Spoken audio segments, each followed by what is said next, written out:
Udah. Assalamualaikum warahmatullahi wabarakatuh.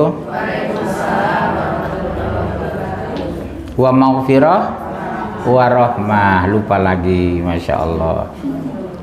Innal hamdalillah nahmaduhu wa nasta'inuhu wa nastaghfiruh wa na'udzubillahi min syururi anfusina wa min sayyiati a'malina. May yahdihillahu fala mudilla lahu wa may yudlil fala hadiya lahu. Asyhadu an la ilaha illallah wahdahu la syarika lah wa asyhadu anna Muhammadan abduhu wa rasuluhu la nabiyya ba'dah.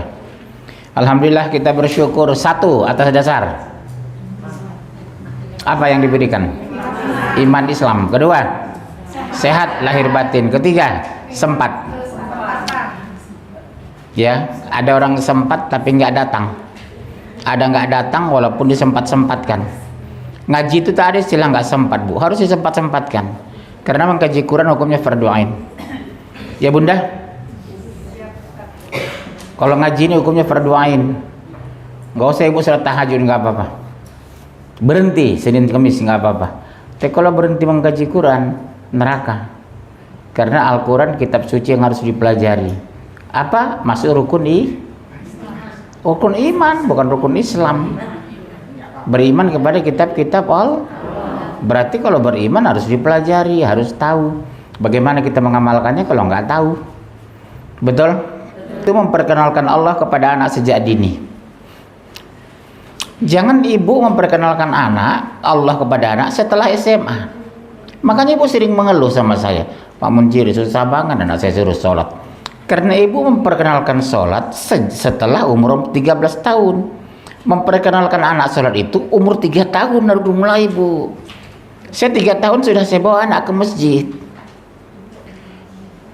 Perkenalkan masjid kepada anak, bukan mall.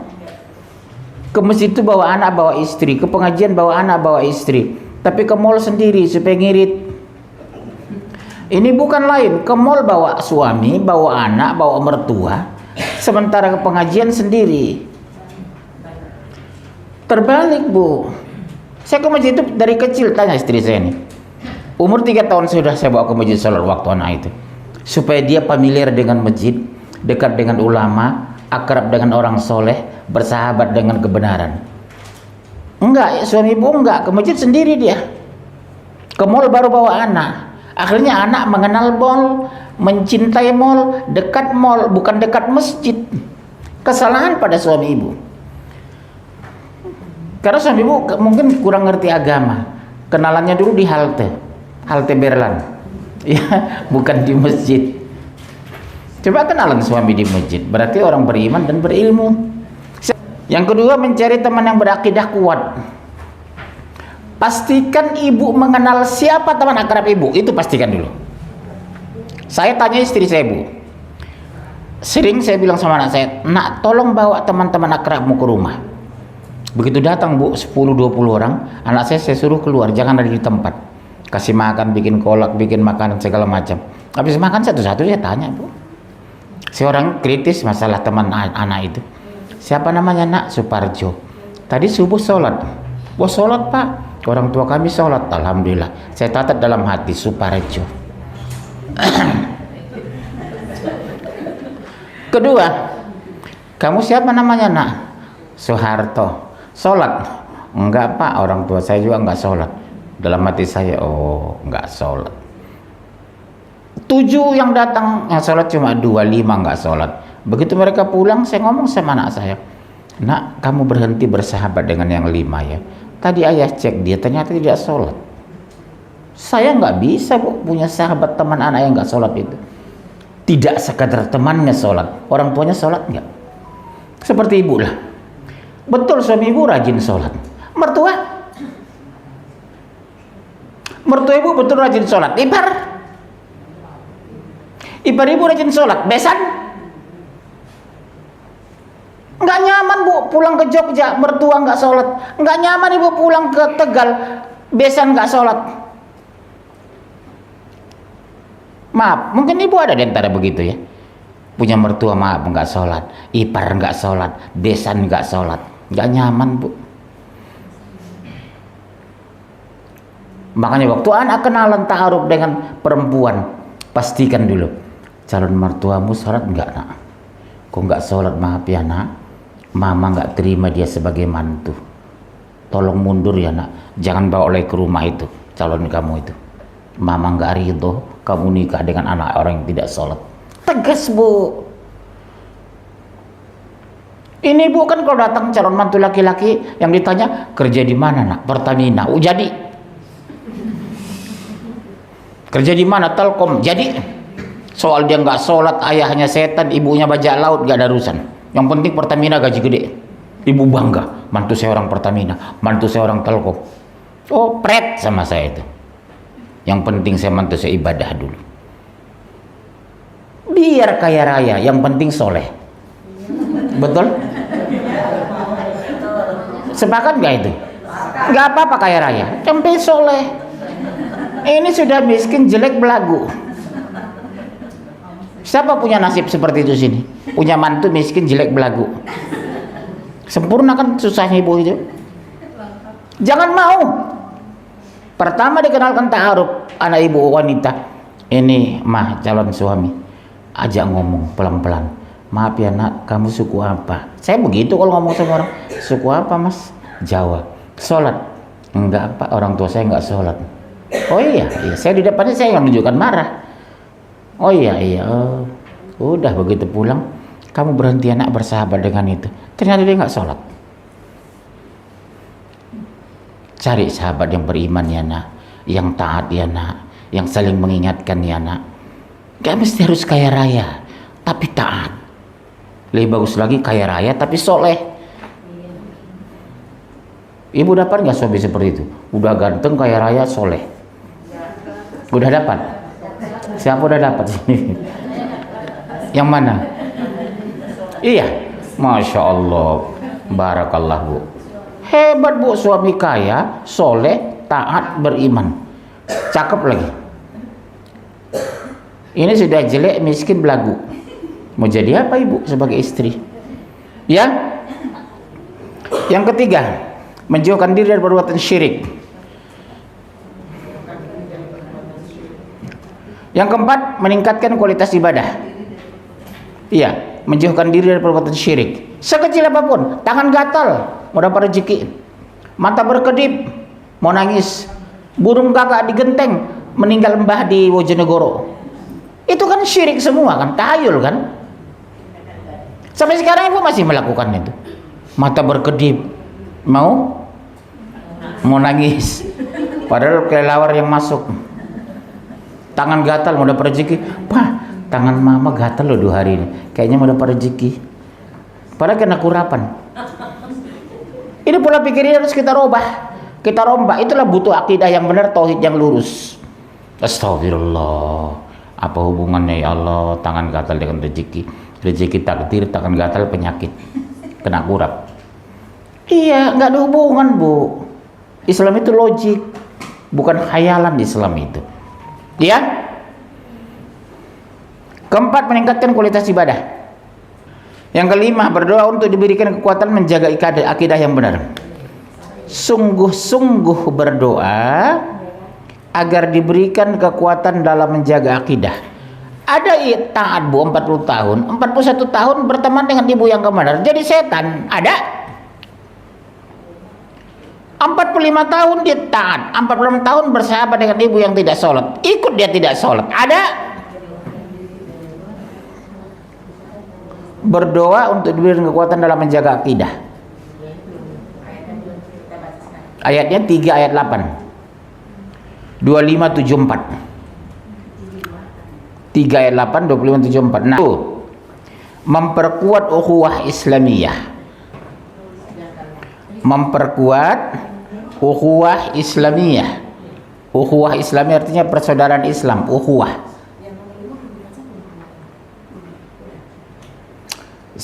Udah bu, memperkuat akidah ukhuwah Islamiyah.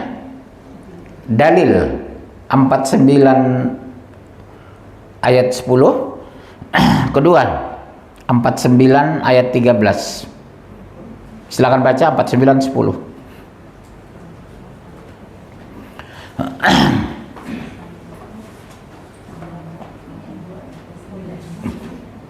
49 10.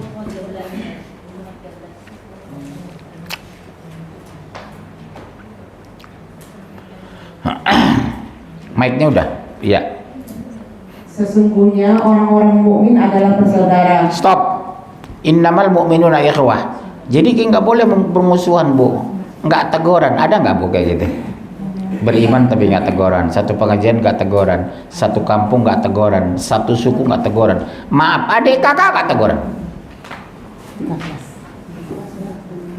Dengan orang lain dia bisa akrab. Dengan tetangga dekat.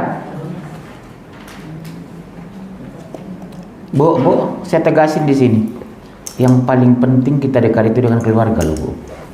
Satu, ibu dan ayah. Kedua, saudara kandung. Ketiga, saudara sepupu. Yang keempat, ipar, adik suami. Ibu nggak boleh bermusuhan dengan ipar, Bu. Adik kandung suami, dosa besar loh kita. Di satu pihak ibu mencintai suami, di pihak lain nggak teguran sama adik suami. Sama dengan ibu membenci suami loh itu. Luka hati suami itu, Bu. Karena adik yang ibu musuhi itu adik kesayangannya. Ada itu ada, dengan ipar nggak teguran, ada kan? Terutama maaf ya, Bu, ibu wanita cenderung ipar perempuan, adik suaminya perempuan, kakak suami perempuan, nggak teguran. Gara-gara jilbabnya mahal, iri. Dia si Sesa, ibu si Sisi. Iya, Bu.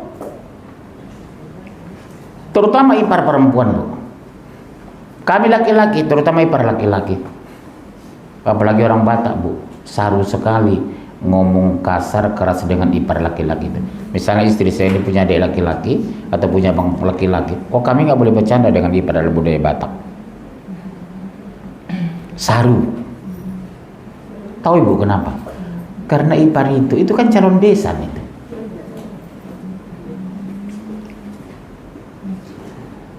Anak saya kan boleh nikah dengan dia, dengan anak dia. Betul kan, Bu? Iya kan, Bu? Istri saya punya adik laki-laki. Anaknya itu kan sah nikah dengan anak saya. Dan itu bagus. Paribannya, Ustaz. Iya, paribannya itu. Makanya kami dengan ipar itu, Bu, paling sopan, paling santun. Karena calon besan kita sebenarnya ipar itu. Ya. Diisi ya, Bu, absennya ya. Nama, alamat jelas, deposito.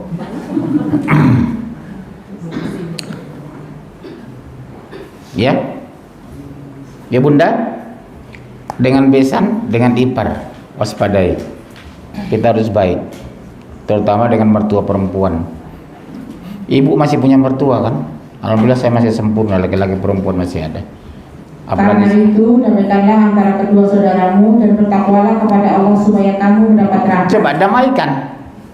Kalau ada masalah dekati, bukan dihancurkan, bukan dicerai-beraikan, tapi disatukan. Ibu ini nggak tegur sama Bu ini. Saya tahu misalnya.